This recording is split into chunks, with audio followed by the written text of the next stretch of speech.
আসসালামু আলাইকুম। Konabari ideal high স্কুলের অনলাইন ক্লাসে তোমাদের সকলকে স্বাগতম। আমরা খতিয়ান অধ্যায় নিয়ে আলোচনা করতেছি। আজকের এই ক্লাসে আমরা টি ছকে খতিয়ান করা শিখব। এর আগে তোমাদেরকে টি ছক সম্বন্ধে একটু ধারণা দিই।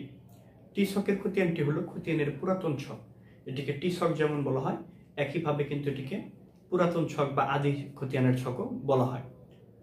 সহজ ভাষায় বললে, পুরাতন বা প্রাচীন বোঝানোর জন্য যে সমস্ত শব্দগুলো ব্যবহার করা হয় বা পুরাতন শব্দের যে সকল সমার্থক শব্দ রয়েছে তার সবই কিন্তু এই টি ছকের জন্য ব্যবহার করা হয়। তো চলো আমরা প্রথমে টি ছকের খতিয়ান করা শিখবো। এখন প্রথমে তোমাদের ঘরটির সাথে পরিচয় করিয়ে দিব। দেখো, বোর্ডে একটি টি ছকের ঘর আঁকা আছে। তোমরা দেখতে পাচ্ছ একটি হিসাবের নাম লেখা আছে, নগদান হিসাব।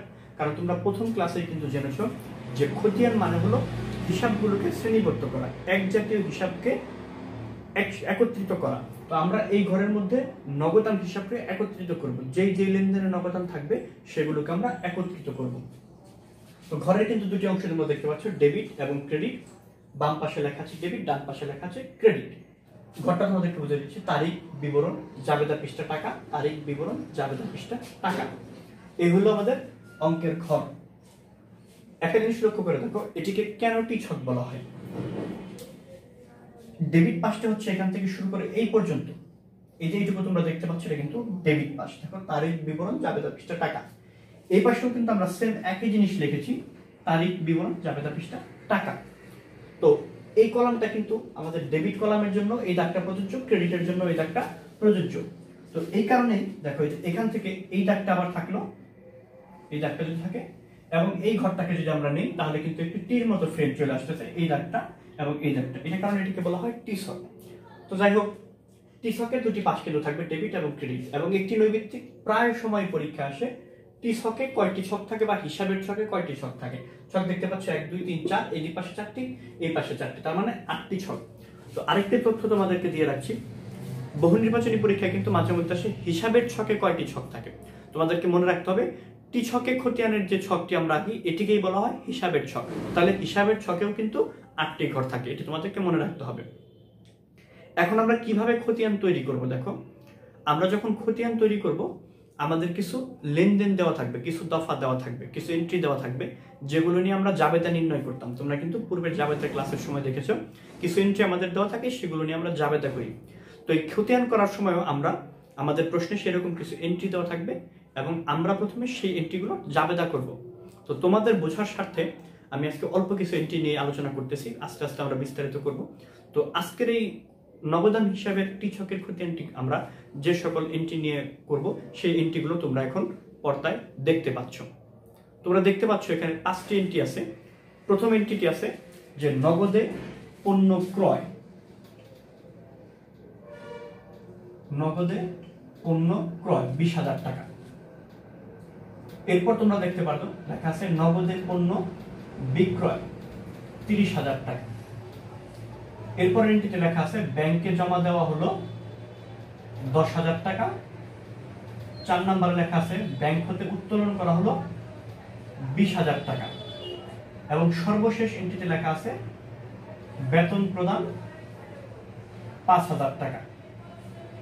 এই 5টি এন্ট্রি কিন্তু দেওয়া আছে।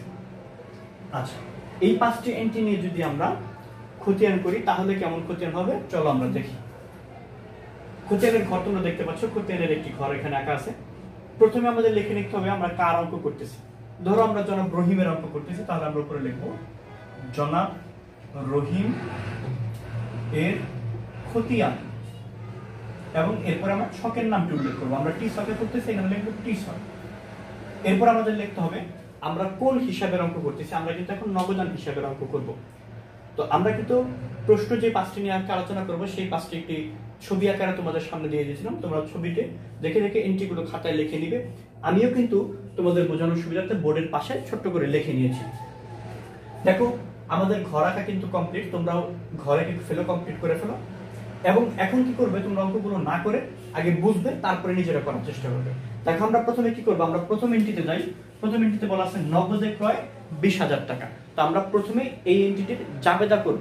তোমাদেরকে কিন্তু জাবেদা পড়ানো হয়েছে, তোমরা জাবেদা জানো। তো নগদে পণ্য ক্রয়, এটির জাবেদা তোমরা কিন্তু জানো, ক্রয় হিসাব ডেবিট এবং নগদান হিসাব ক্রেডিট। আজকে আমরা জাবেদা তোমাদেরকে বোঝাই দেবো না, জাবেদা তোমরা যেহেতু পারো, তো যারা জাবেদা পারো না জাবেদা সম্পর্কিত ক্লাসও কিন্তু আমরা করবো পরবর্তীতে। তো এখন জাবেদা করার পর আমরা কি করব দেখো, জাবেদা করার পর আমরা দেখব এই নগদান হিসাব জাবেদার মধ্যে আছে কিনা। একটু লক্ষ্য করে দেখো, এখানে কিন্তু নগদান হিসাব আছে ক্রেডিটে। আমরা খতিয়ান করার সময় যে হিসাবের খতিয়ান করব প্রথমেই দেখে নিব সেই হিসাবটি আমাদের জাবেদার মধ্যে আছে কিনা। আমাদের জাবেদা আছে ক্রয় হিসাব ডেবিট, নগদান হিসাব ক্রেডিট। তো আমরা বুঝতে পারতেছি আমাদের নগদান হিসাব এখানে আছে। এরপর আমরা দেখব নগদান হিসাব কোন দিকে আছে, ডেবিট দিকে নাকি ক্রেডিট দিকে। তো জাবেদার দিকে লক্ষ্য করে দেখো লেখা আছে নগদান হিসাব ক্রেডিট, তার মানে নগদানটা কিন্তু ক্রেডিট দিকে আছে। এইবার আমরা পোস্টিং দেওয়া শুরু করব। যেহেতু নগদান ক্রেডিট দিকে আছে, আমরাও এই খতিয়ানের ক্রেডিট পাশে চলে আসবো। এই ডেবিট পাশের সাথে আমাদের কোনো কাজ নেই এখন। এখন কিভাবে পোস্টিং দিব, প্রথমে লেখা আছে তারিখ, ধরো আমরা দিলাম 1 তারিখ মার্চ 1। এই বিবরণের ঘরে আমরা কি লিখবো, নগদানের বিপরীতে যেটি থাকবে, আমাদের এখানে নগদান ছিল ক্রেডিট, ক্রেডিটের বিপরীত হলো ডেবিট। ডেবিট ঘরে কি লেখা আছে, ক্রয় হিসাব। তাহলে এই বিবরণের ঘরে লিখতে হবে ক্রয় হিসাব। এরপর আমরা টাকার ঘরে টাকাটা লিখে দিব 20,000 টাকা। তো এই পোস্টিংটা আমরা কিভাবে দিলাম আবারও তোমাদেরকে বলে দিচ্ছি। প্রথমে এন্ট্রিটা করবে নগদে পণ্য ক্রয় 20,000 টাকা, জাবেদা করো ক্রয় হিসাব ডেবিট, নগদান হিসাব ক্রেডিট। জাবেদা করার পরে আমরা খুঁজবো যে এই জাবেদার মধ্যে নগদান আছে কিনা। আমরা দেখতে পারতেছি নগদান আছে ক্রেডিটে, তাহলে নগদান যেহেতু ক্রেডিট আছে এই এন্টিটির পোস্টিং হবে ক্রেডিট পাশে। তো আমরা কিভাবে পোস্টিং দেব, তারিখের ঘরে আমরা তারিখ লিখলাম মার্চ 1। নগদানের বিপরীত আছে ক্রয় হিসাব, আমরা বিবরণের ঘরে লিখবো ক্রয় হিসাব। এরপরে শুধু টাকার ঘরে টাকাটা লিখে দিব, তাহলেই কিন্তু এই এন্ট্রির পোস্টিংটি শেষ। এবার আমরা চলে যাব দ্বিতীয় এন্ট্রিতে, বলা আছে নগদে পণ্য বিক্রয়। তাহলে আমরা জাবেদা করতেছি, আবার দেখো নগদে পণ্য বিক্রয়ের জাবেদা হলো নগদান হিসাব ডেবিট এবং বিক্রয় হিসাব ক্রেডিট। তাহলে এখন খুঁজো এখানে কি নগদান আছে, অবশ্যই আছে। কোথায় আছে নগদান, ডেবিটে আছে। তার মানে আমাদের এখন কাজ করতে হবে ডেবিট পাশে। তো আমরা কাজ করা শুরু করি। প্রথমে আমরা তারিখ লিখলাম মার্চ 2। এবার দেখো নগদানের বিপরীতে কি আছে, বিক্রয় হিসাব। তাহলে বিবরণের ঘরে লিখবো আমরা বিক্রয় হিসাব। এখন টাকার উপরে টাকা লিখে দিব, এখানে আছে 30,000 টাকা, লিখে দিলাম 30,000 টাকা।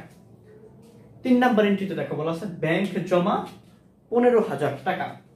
তো ব্যাংক জমা জাবেদাটা আমরা এখন করে নিব। ব্যাংক জমার জাবেদা হলো ব্যাংক হিসাব ডেবিট এবং নগদান হিসাব ক্রেডিট।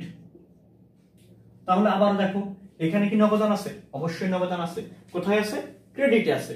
তাহলে আমরা ক্রেডিট পাশে লিখব। তাহলে আমরা লিখি, তারিখ লিখে ফেললাম মার্চ 3।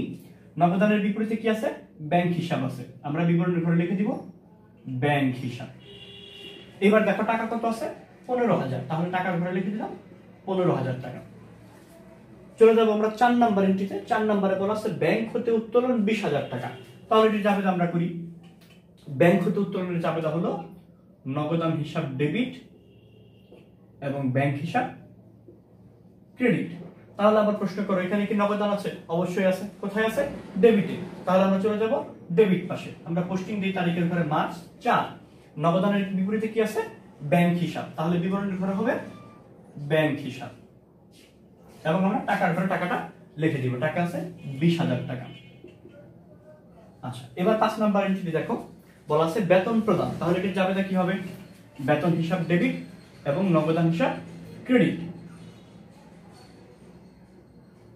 তাহলে আবার আগের মতো প্রশ্ন করো এখানে কি নগদান আছে, দেখতে পারতেছো অবশ্যই আছে। কোথায় আছে, ক্রেডিটে। তার মানে এটি লিখতে হবে ক্রেডিট পাশে। তারিখ দিলাম আমরা মার্চ 5। নগদানের বিপরীতে আছে বেতন হিসাব। তাহলে বিবরণের ঘরে লিখতে হবে বেতন হিসাব। টাকার ঘরে টাকাটা লিখে দিলাম 5,000। আমাদের 5টি এন্ট্রি কিন্তু পোস্টিং দেওয়া শেষ হয়ে গেছে। তো আশা করব যে এই 5টি এন্ট্রির পোস্টিং তোমরা বুঝতে পেরেছো। এখন আমরা ব্যালেন্স বিডি সিডি নির্ণয় করব। বিডি শব্দের অর্থ হলো ব্রড ডাউন, এটা উপর থেকে আনিত। সিডি মানে ক্রেডিট ফরওয়ার্ড, নিচে নিত। এই 4টি অর্থাৎ বিডি সিডি বিএফ সিএফ এরকম 4টি শব্দ আছে। এই 4টি শব্দের সংক্ষিপ্ত শব্দের অর্থ সহ কিন্তু তোমাদের ভিডিওর শেষের দিকে দিয়ে দিব। এগুলো তোমরা পড়ে নিবে, কারণ নৈবিত্তিকের জন্য মাঝে মধ্যে এগুলো আসে। তো চলো আমরা আগে বিডি সিডি নির্ণয় করি। দেখো এখানে দুটো পাশ আছে, একটি ডেবিট এবং একটি ক্রেডিট। তোমার যখন পোস্টিং দেওয়া শেষ হয়ে যাবে তখন তুমি কি করবে, তোমার ক্যালকুলেটরটা নিয়ে একটি পাশ রাফে তুমি লিখলে ডেবিট এবং ক্রেডিট। এবার তুমি তোমার ডেবিট পাশটা যোগ করবে। প্রথমে দেখো 30,000 আর 20,000 যোগ করলে হয় 50,000। এবার আমরা ক্রেডিট পাস যোগ করি, 20 আর 15 35, 35 আর 5 40,000। এটা কিন্তু আমরা রাফে করব, খাতায় করতে হবে না। তো আমরা দেখলাম আমাদের ডেবিটে আছে 50,000, ক্রেডিটে আছে 40,000। তাহলে আমরা কিন্তু সহজেই বুঝতে পারতেছি কোনটা বেশি আছে। আমার ডেবিটে কিন্তু বেশি আছে 50,000। তোমরা কি করবে, ডেবিট এবং ক্রেডিটের মধ্যে যেখানে বেশি টাকা আছে সেই টাকাটা একটু ফাঁকা রেখে, যেন একটা এন্ট্রি লিখতে পারি, একটু ফাঁকা রেখে দুই পাশেই লিখতে হবে, ডেবিটেও লিখতে হবে, ক্রেডিটেও লিখতে হবে। তাহলে আমাদের এখানে বড় আছে 50,000, আমরা 50,000কে দুই পাশেই লিখলাম, 50,000 50,000। এই টাকাটা লেখার পর আমরা ক্লোজিং দিয়ে দিব, ঘরটা বন্ধ করে দিব। এই হলো আমাদের বিডিসিডি করার প্রথম ধাপ, প্রথম কাজ। এরপর আমরা কি করব, আমরা বড় থেকে ছোটটা বিয়োগ করব, অর্থাৎ যেটা পার্থক্য বের করব। পার্থক্য কত হচ্ছে দেখো, 10,000 টাকা। এবার কি করব, এই ডেবিট এবং ক্রেডিটের মধ্যে যেটা ছোট ছিল, কোনটা ছোট ছিল, ক্রেডিটটা, সেই ছোট পাশে এই 10,000 টাকাকে লিখব। তাহলে এই ছোট পাশ হলো এই যে 10,000 টাকা, এই ছোটটার নাম দিব আমরা ব্যালেন্স সিডি, এবং এই সিডির জন্য তারিখ দিব আমরা যেই মাসের অঙ্ক করব সেই মাসের শেষ তারিখ। আমরা মার্চ মাসের অঙ্ক করতেছি, মার্চের শেষ তারিখ হলো 31শে মার্চ। এই হলো আমার ব্যালেন্স সিডি নির্ণয়। এখন এটিকে আমি কিভাবে বিডি করব, আমরা আগে দেখে নিব সিডিটা কোন পাশে আছে। সিডিটা আছে আমার ক্রেডিট পাশে, তাহলে বিডিটা হয়ে যাবে আমার ডেবিট পাশে। সিডিটা লিখলাম আমরা দাগের উপরে, বিডিটা লিখবো আমরা দাগের নিচে। তো বিডির জন্য আমরা এখানে লিখবো দাগের নিচে ব্যালেন্স বিডি, টাকা হয়ে গেল এই 10,000। এবং বিডির তারিখ দিব যেই মাসের অঙ্ক তার পরের মাস, মার্চের পরের মাস হলো এপ্রিল, পরের মাসের প্রথম তারিখ এপ্রিল 1। এরপরে শুধু আমরা ঘরটা বন্ধ করে দিব, তাহলে কিন্তু আমাদের অঙ্কটি হয়ে যাবে। তো বিডিসিডির এই বিষয়টা তোমাদেরকে আবার বলছি, যে পাশে কম পড়বে সেই পাশে আমরা সেই 10,000 টাকা দিয়ে দিব, তাহলে কিন্তু সেটি হয়ে গেল আমাদের সিডি। যখন তোমরা বেঞ্চে বসো, বেঞ্চে কোনো অনেক সময় কিন্তু বেঞ্চের দুটো পায়ে একটু কম বেশি থাকে, একটি পায়ে উঁচু থাকে, একটি পায়ে নিচু থাকে। আমরা কি করি, সেই নিচু পায়েটার মধ্যে কিন্তু কিছু কাগজ দিয়ে দিই বা কিছু শক্ত জিনিস দিয়ে দিই, যাতে বেঞ্চটা লেভেল হয়। ওই শক্ত জিনিসটাই হলো আমাদের এই ব্যালেন্স সিডি, অর্থাৎ যেই পাশে টাকাটা কম থাকবে সেই পাশে তুমি কম টাকাটা লিখে দিবে এবং সেটার ওই নামটা দিয়ে দিবে ব্যালেন্স সিডি, তাহলে কিন্তু ব্যালেন্স সিডিটা হয়ে যাবে। তো আশা করব টিসক সম্বন্ধে তোমরা একটি প্রাথমিক ধারণা আজকে পেয়েছো, অঙ্ক হয়তো অনেকেই বুঝতে পেরেছো, হয়তো তোমরা করতে পারবে। আগামী ক্লাসেও আমরা টিসকের আরো কিছু ক্ষতি আমি তোমাদেরকে করে দিব, তাহলে তোমরা হয়তো আরো ভালোভাবে বুঝতে পারবে। তো এখন তোমরা তোমাদের স্ক্রিনে 4টি শব্দ দেখতে পাচ্ছ, বিডি সিডি বিএফ সিএফ, 4টির ফুল মিনিং দেওয়া আছে, বাংলা সহ দেওয়া আছে। এই শব্দগুলো তোমরা পড়ে নিবে, তাহলে তোমরা কিন্তু নৈমিত্তিকের জন্য এটি তোমাদের অনেক উপকারী হবে, নৈমিত্তিক করতে পারবে। তো এখন তোমরা যেটি দেখতে পাচ্ছ পর্দায়, সেটি একটি 4টি এন্ট্রি দেওয়া আছে এখানে। এই 4টি এন্ট্রি থেকে তোমরা নিজেরা বাড়িতে ব্যাংক হিসাবে খতিয়ান করার চেষ্টা করবে, এবং এটি কিন্তু তোমাদেরকে আগামী একদিনের মধ্যেই করতে হবে। এবং এই কাজটি করে তোমরা আগামীকালকে বিকেল 5টার আগেই কিন্তু তোমাদের খাতায় করে, বাড়ির কাজের মধ্যে করে ছবি তুলে তোমরা কমেন্ট সেকশনে পোস্ট করে দিবে। ধন্যবাদ তোমাদের সকলকে।